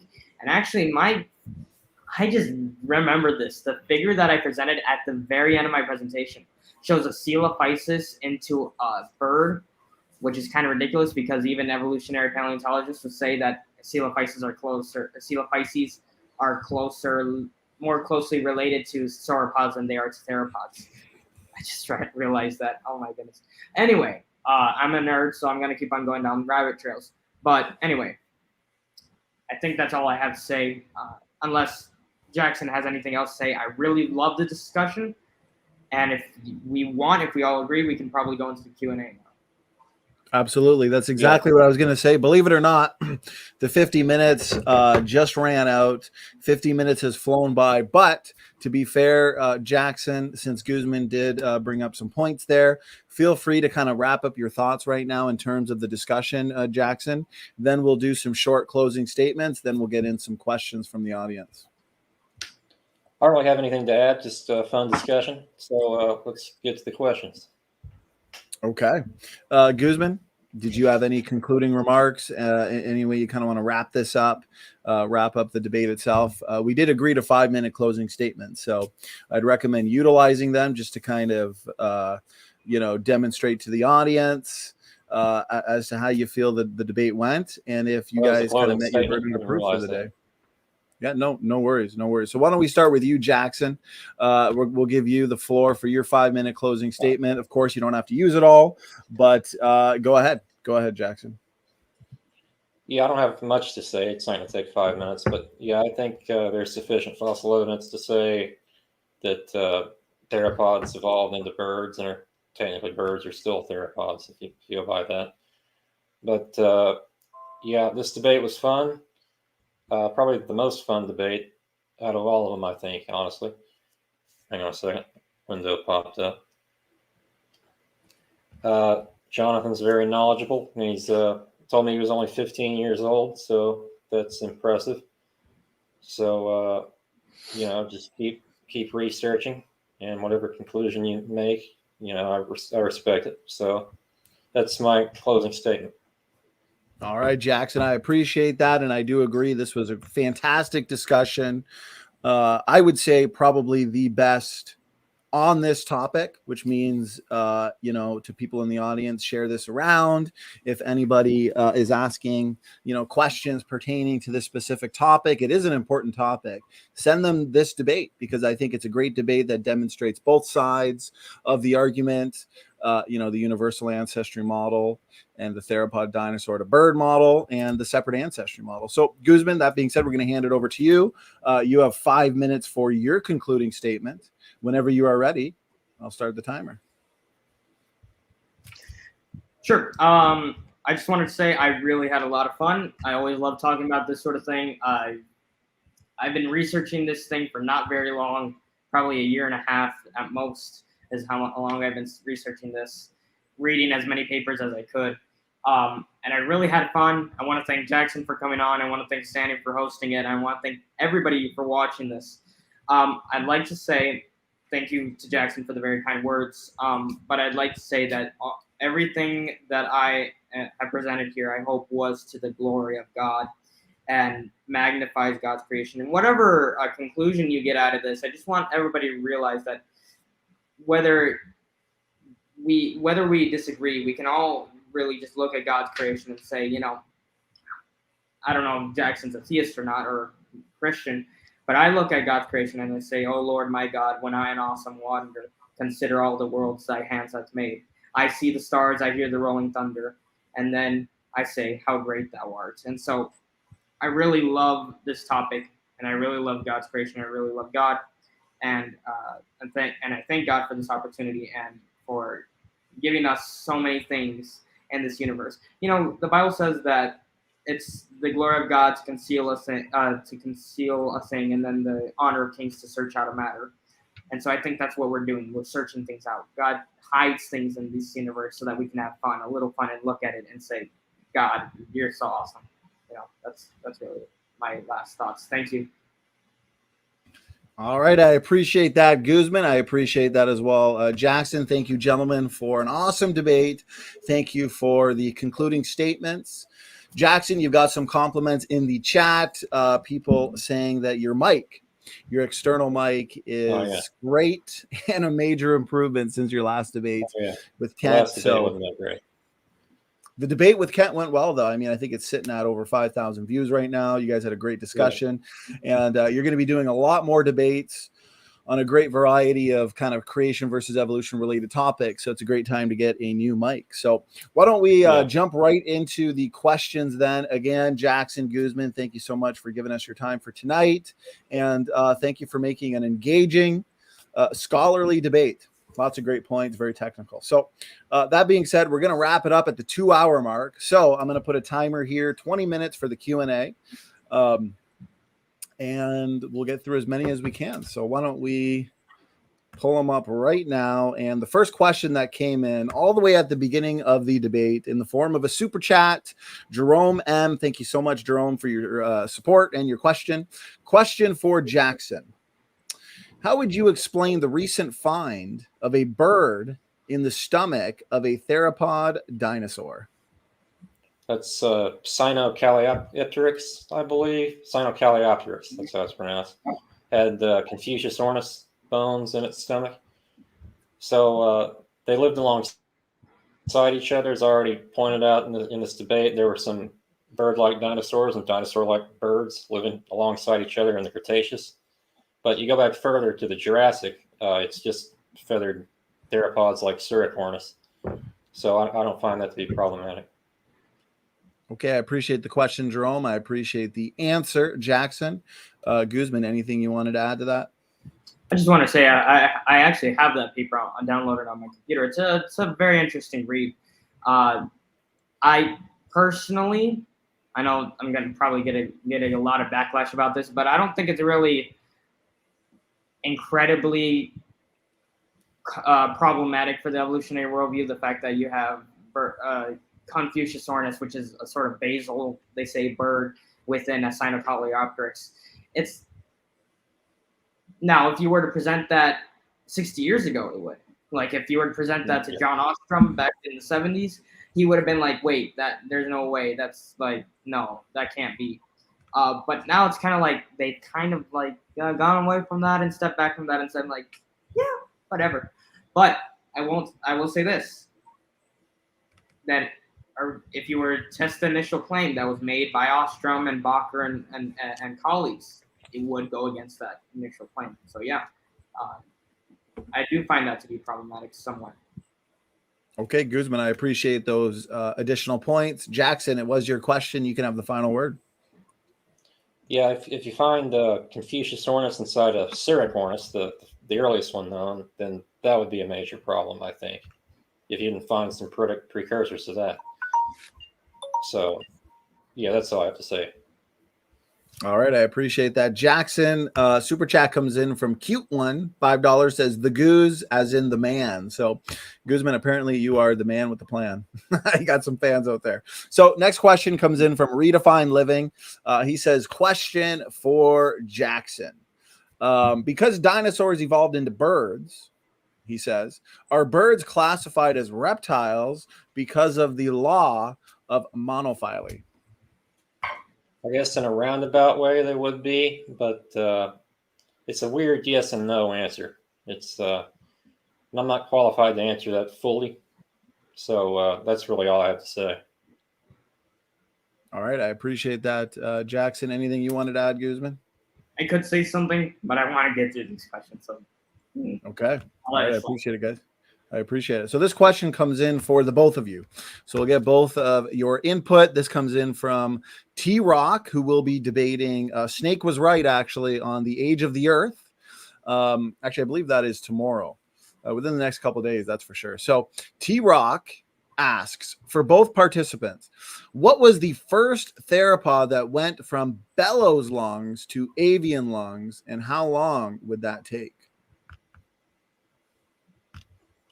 Well, the first one known, I think, is Coelophysis, that had evidence of air sacs in the vertebrae. So I think that would be the earliest one. Another early one would be Allosaurus in the Jurassic period, but Coelophysis would come first. And how long did it take? I'm not exactly certain. All right, I appreciate that, Jackson. Guzman, go ahead. Sure. I will repeat what Jackson said. The first, I think, documented theropod. I don't think Coelophysis is a theropod, but theropod is Coelophysis with air sacs. How long did the transition take? I don't think there was a transition. Can't be dogmatic about that, but I don't think there was. So was there a transition between bellows lungs and avian lungs within theropod dinosaurs? It could be possible that no theropod dinosaur had bellowless lungs. Maybe all of them did have air sacs and sort of avian respiration systems. I don't know if that's the case, but yeah, that's what I think. I don't think there was a transition. All right, I appreciate the answers, Jackson and Guzman. I appreciate the question, T-Rock, and he will be debating again. Snake was right tomorrow night on the age of the Earth, so that should be another epic debate. Make sure you are here for that. So this one comes in from Brother Timothy, a Standing for Truth member. So I appreciate the support, Timothy. He asks, question for well, he doesn't specify anybody, so I guess you both can get some input here. He asks, would a platypus be considered a dinosaur descendant? And then he in brackets he puts eggs and bill. I guess some of the characteristics of a platypus. Jackson, we can start with you. Well, no, there's fossil evidence of it came from a monotreme, and it is a monotreme.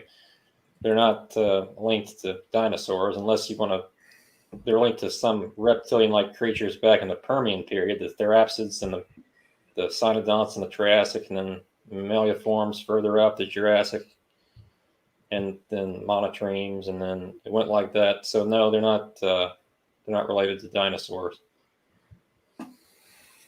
Go ahead, Guzman.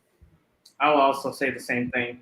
Platypus are not related to dinosaurs. There's a couple of rules that you have to follow to be considered a dinosaur, and platypus doesn't really follow those. He's just like, I'm crazy. I'm going to do whatever I want. All right, great answers, guys. I appreciate it. This one comes in from Cool Jesus.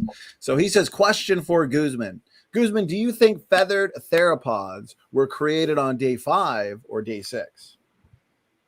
That's a very good question. And I've actually thought about this. I think you have to define feathered theropods because different feathers have different purposes. Some are used for flight, some are used for just display, warmth, etc. For physiological purposes. So what the flying theropod dinosaurs, avians obviously are, but let's say, for example, Microraptor, first of a created kind in the original creation. But let's say it was. Let's assume it was. I think that there's pretty good reason to suggest it was created on day 5, even though we consider it to be a dinosaur. Why? If you look at the book of Deuteronomy, I believe, is where you have the list of birds that the children of Israel cannot eat, and it lists the bat in there. The Bible considers the bat to be a fowl, a bird. Why? Is the Bible wrong in there? No, it's just their way of saying, look, here's a couple flying things that you can't eat. Don't eat them. And so Microraptor, by that definition, might have fallen into that definition. Here's a flying thing with a backbone. Don't eat it. Microraptor might have fallen in there. And if that's the case, then Microraptor, if it was the original representative of a created kind, might have been created on day 5. And then things get even crazier when you have some semi-aquatic dinosaurs like Spinosaurus, where they created on day 5 or day 6. That's an interesting question for another time. I appreciate that thorough answer and response there, Guzman. Anything you wanted to add at all, Jackson? No, I don't think so. I think we can go to the next one. All right, perfect. So this one comes in from Praise I Am, question for Guzman. He says, do you think God could have made hybrids? And then in brackets, he puts, for example, terrain and water vehicles. I just mentioned one. Spinosaurus is kind of like this, let's say, terrain and aquatic vehicle. I mean, it's this thing that lives on land and could have possibly lived partially in water. I don't think there's a problem. I think God did create hybrids when he created a crocodile. I mean, he created it to live on land and to live in the water. Or out in crocodile, they live on land and in the water. You have amphibians that live on land and in the water. They're kind of weird. Could God have did it and done it? I think God did do it. Is that problematic?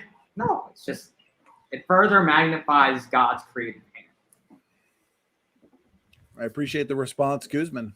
Jackson, anything you wanted to add to that? It's more of a biblical definition question, so that's not really my wheelhouse. So we can just go to the next one. All right, I appreciate that. So this question comes in from Cool Jesus. Again, thanks for the question, Cool Jesus. Question for Guzman. So he says, 2 million years is too little time to have theropods evolve, but we can get 388 species of parrots in less than 2,000 years, question mark. So what are your thoughts on that, Guzman? I don't know where he's getting the 2,000 years from. Let's say 4,000. 4,000. Yeah, let's say 4,000. 4,500 years, yeah. Let's say 4,000 years from the flood. 388 species of parrots as Psittaciformes. Psittaciformes, I'm not 100% familiar with the group, but I'm pretty sure that parrots are not very, they're probably diverse. They're probably very diverse, but they probably have a lot more in common than they have in difference. And so it's kind of like saying 200, what's the number? 388 species of dogs from 4,000 years ago. Is that really possible? I mean, yeah, because we have it today. People did that. You know, you see those dogs that you walk down the street, that's what we did. You know, we did that. And so parrots, Psittaciformes, and he says more than 2,000 years. Okay, so 4,000 years. I don't really see the problem. Speciation can happen quick. And speciation can happen pretty fast. All right. I appreciate, again, Guzman, the thorough answer. Jackson, was there anything you wanted to add before we get to the next question? Yeah, there are a lot of groups of animals that are like that maybe have a slow reproductive rate that are represented by many species within a single family or even genus. Tortoises, some salamanders. I brought that up in past debates, so I'm not going to go too much into that. But I think you'd be hard pressed to get all the diversity we see from so few of an animal amount of species in 4,000 years. Thank you, Jackson, for those additional points. Guzman, anything? Well, it was your question, Guzman. You can have the last word, brother. I'm not really well versed on genetics, but I just looked up Psittaciformes. There's about 398 recognized species, roughly. And so coming from 2, we don't know if those are different created. I don't know if there's more than one different created kind of Psittaciformes. Maybe they overlap somewhere with other groups. We don't know if there's only just one group kind of Psittaciformes. So maybe there could have been 2 Psittaciformes on the ark. Maybe there could have been 4 or 5, or maybe those just did not exist. Psittaciformes was just not a thing back then, like as a classification scheme. And so it's kind of comparing apples to oranges, if you will. I appreciate it. And guys, I want to compliment you both. You have made for a great Q&A as well. And you're both clearly well studied and well educated on this topic. And it's really made for a great debate. So I appreciate all the prep work that you both did, I'm sure, because as someone who does debates as well frequently, I know debates take a lot of work, a lot of time, and a lot of effort. And you both have demonstrated that tonight. So fantastic job from the both of you. Very impressive. So we're coming down to the last couple questions here. And this one comes in from Mitchell, another of our Standing for Truth Ministries members. So I appreciate the love and support from all of our supporters and members. As I always say, you guys are the life and blood of this channel. You guys are the reason why we are able to do this full time and put out full time content. So Mitchell asks, question for Roe, Jackson Roe. How many millions of years did theropods fall off cliffs to their demise until they learn how to fly? A little bit of a tongue-in-cheek question, it looks like, but go ahead, Jackson. Answer however you'd like to. Well, from Siricornis, a dinosaur with some pennaceous feathers, but was apparently flightless, to Achenornis, which was gliding, to something like Archaeopteryx, or maybe not Archaeopteryx, but something like it, that was flying, but with a probably not very far because of its small keel. It's hard to say how long it took, but it wasn't just the dinosaur was jumping off a cliff and decided to fly one day. It wasn't like that. All right, I appreciate it, Jackson. Anything you wanted to add, Guzman? I'm going to talk fast real quick. Yeah, take your time. Ostrom kind of suggested this. I think it was Ostrom and colleagues. He said that basically dinosaurs jumped off trees until they slowly evolved these perfect pennaceous feathers that were perfectly developed for flying. And there's kind of like a paradox there almost. And it's like, well, what evolved first? The wants to jump off trees and start gliding, or the feathers to fly? And it's like, well, you evolved the feathers to fly, but you haven't learned to fly yet. It's kind of like a disturbance. It's like you don't want that. It's going to stop you from moving around quickly. And if you're jumping off without pennaceous feathers, it's like, how many times are you going to do that until you can just start flapping your wings with pennaceous feathers and start flying? So there's kind of a paradox there almost. I appreciate that, Guzman. Jackson, question was for you. Go ahead. To be fair, you get the final word. Well, apparently the pennaceous feathers did evolve first from what fossils we do have of that early stage. And the feathers didn't have, they weren't asymmetrical. They didn't have barbules. They were primitive feathers, but they were just starting to become capable of gliding. And of course, we see with things like Archaeopteryx where the feathers are asymmetrical. They're much more modern. So from that span, they've gone from primitive to more complex. So we do see that in the fossil record. That's all I have to add. Thank you for that response, Jackson. And again, lots of great comments and feedback from the chat. Eloy here says, I'm a new believer and I learned so much by watching the different debates on this channel. Thanks, guys. I appreciate the kind words. If you are new to this channel, check the debate playlist section. We've got now over 135 debates that we have hosted and moderated over the last 2 years on all different types of topics. So if you are a debate addict, please check those out. You can also find more on the website, standingfortruthministries.com. So we are really coming down to the last couple questions here. And I don't think we did this one yet. Let me just see. I'll put it in chat. Correct me if I did get this one. I'll put it up on screen. Question from Iron Matt, another member. Thank you so much, Iron Matt, for your support. Standing for Truth question. Didn't they find bird fossils in lower layers than dinosaurs? And okay, so the secondary question we did answer. And what about dinosaurs found with birds in their stomachs? You guys answered that. I believe that was one of the first or second questions. But the first part, if you gentlemen wanted to respond to that, go ahead. Yeah, I mean, the whole debate's kind of been saying, I've been saying they're predecessors to the birds. They aren't found in front of some of the feathered theropods. So I've answered that a few times, I think. Thank you, Jackson. Guzman, go ahead. I've heard of some bird tracks being found in like Cambrian rock and stuff like that. I haven't been able to like verify it through a paleontological database or something like that, but it might be possible and I'm not aware of it, or it's just they're either like hoaxes or maybe they're just reshuffling of the geologic strata and whatnot. But you know, I don't know. All right, guys, great responses.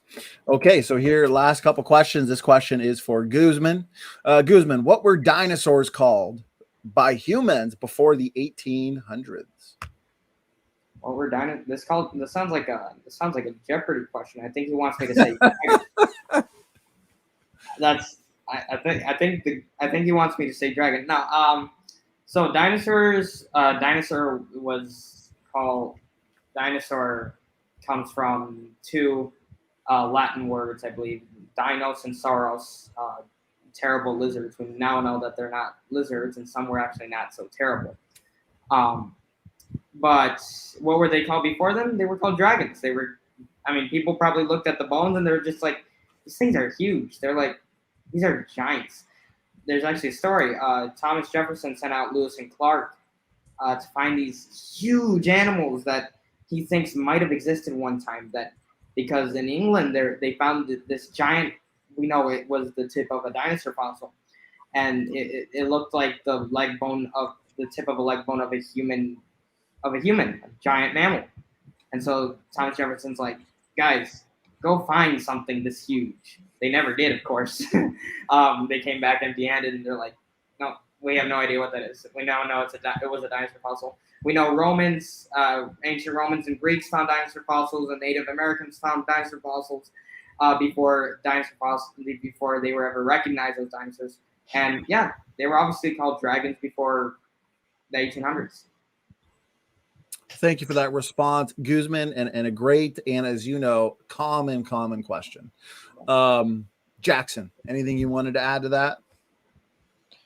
Yeah, just the Thomas Jefferson thing. I remember reading that in the book. They assumed that dinosaurs and mammoths and mastodons and all those were still alive today. So Lewis and Clark probably didn't expect to come back, I imagine. But obviously, yeah, they didn't find them. That's all I have to say. All right, I appreciate it. Guzman, any last words you want to add to that one? No. Next question. Okay. All right, last question of the night. We made it, and we are just at the 2-hour mark. We still got over 50 people in the chat, so you guys have entertained and you guys have captivated the audience. So great question, or great debate. Last question for Guzman: is Behemoth a dinosaur? Behemoth found in Job. Ooh, Job chapter 40 is interesting. Job chapter 39, 40, and 41. Those three chapters are very, very interesting. Of course, the whole book of Job is, but those three is what everybody likes.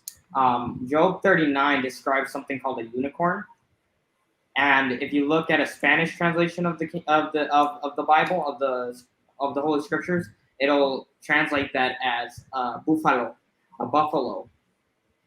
And so, I don't think there were buffaloes in the Middle East at the time of Job, but there might be. I'm not aware of any. The unicorn was probably a rhinoceros. It'd be weird if Behemoth in Job chapter 40 was referring to the same thing as Job 39 was referring to as unicorn. It'd be weird that the scriptures give two different names for the exact same thing within two different chapters. It says, behold now Behemoth, which I made with thee, he gets grass as an ox. And it goes on with the description. It also says that his nose pierces through snares. And I said not many years ago, but a couple of years ago, I said that that's probably a ceratopsian. A Behemoth. Okay, cool. Where is it? I don't know. I'm not aware of any ceratopsians in the Middle East. There were a couple of sauropods in the Middle East. It'd be interesting to see. I think that there's pretty good reason to think that Job 40 is talking about dinosaur. I think that there's pretty good reason to think so. And then there's also obviously pretty good reason to not believe so. But I think that it is. I think that it is talking about a dinosaur. All right, I appreciate that answer, Guzman. Again, very thorough, and again, a very common question, as you know. Jackson, anything you wanted to add to the question, or anything that Guzman may have said there? Well, I think you probably know what I'm going to say. That it was most likely an elephant. I mean, just the description of the nose. I think that's the most likely answer. And Guzman, you get the final word on that. Sure. Pierces, I think, is like it's a word to describe cut. I don't think elephants' noses cut through things. But next question. I don't have anything else. You know what? One final question that came in just now in the chat, and the chat is moving quick, so I hope I can find it. And yes, I just found it right now, so we will end it with this one. Another question for you, Guzman. This Q&A was great because we had a good balance of questions for the debaters. So Cool Jesus asks, one last question for Guzman. Great questions tonight, Cool Jesus. I appreciate it. So he says, if you feel up to it, if theropods and pterosaurs all went extinct at the Cretaceous/flood 4350 years ago, how did they all go extinct? Great question. I like that he threw in there pterosaurs. Matthew McLean is a great guy to talk to about pterosaurs and dinosaurs if anybody's interested. Matthew McLean at the Masters University. But to answer the question, how did they all go extinct? I don't think they all went extinct at the same time, to be honest. I mean, birds, I think would be I classify birds as dinosaurs. So what? So obviously you don't have all dinosaurs going extinct at the end of the Cretaceous, the Cretaceous Paleogene flood boundary. I think that there were some. I think that Noah took dinosaurs on the ark with him. I don't think it's a stretch to think that. He took dinosaurs on the ark with him, and dinosaurs went extinct shortly thereafter, probably. I mean, there's probably a reason why. Maybe the climate. We know that there was an ice age after the flood. We know that the Earth was still chaotic after the flood. That's why you have the layers after the Cretaceous. You think, well, if the flood made the Cretaceous down, then what's everything on top of that? Well, that's what's after the flood, all the aftershocks, if you will, of the flood. The Earth recovering from its injuries and from its wounds. And so the dinosaurs probably went extinct right somewhere around there, and they just didn't get preserved, and that's what I think. All right, great detailed answer to I completely agree, Guzman. A very, very good question, worth discussing. So Jackson, anything you wanted to add to that? Yeah, I'd just like to add that above the KT boundary, the iridium-rich layer, where it's theorized the asteroid hit, and that's where the iridium comes from. You don't find any pterosaurs or theropods or non-avian theropods or sauropods or anything like that. And if you did, that would shake things up quite a bit. But that's all I have to add. All right, I appreciate it, Jackson. Guzman, question was for you. Get the final word. No, that'll be it. Thank you. All right. I appreciate it. George Bond says, I missed most of this. Have to watch it from the start. Yes, brother, definitely watch it from the very beginning. It was a great debate, great discussion. I appreciated the visuals from the both of you. You guys both put a lot of work into this. And also, George, I appreciate the super chat and the support. There was another comment that I saw that I thought was funny. And I think chat's moving too quick, so I probably missed it. Oh, right here. Keith Colvin says, I would like to thank myself for doing a good job observing this debate. Yes, great job to anybody in the chat who has observed this debate. You guys are the winners for the debate. So that being said, Guzman, Jackson, again, great job.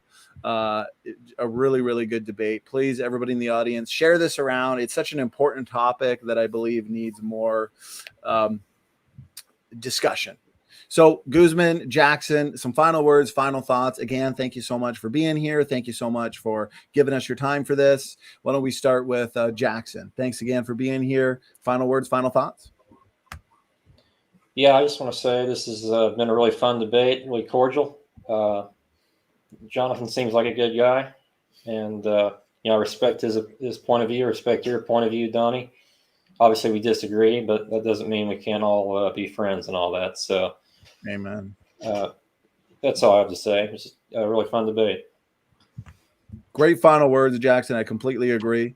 Just because we disagree on certain aspects of our positions and worldviews does not mean we can't come together as friends and peers oftentimes and discuss these issues. So I appreciate that, Jackson. Guzman, thank you as well. Final words, final thoughts.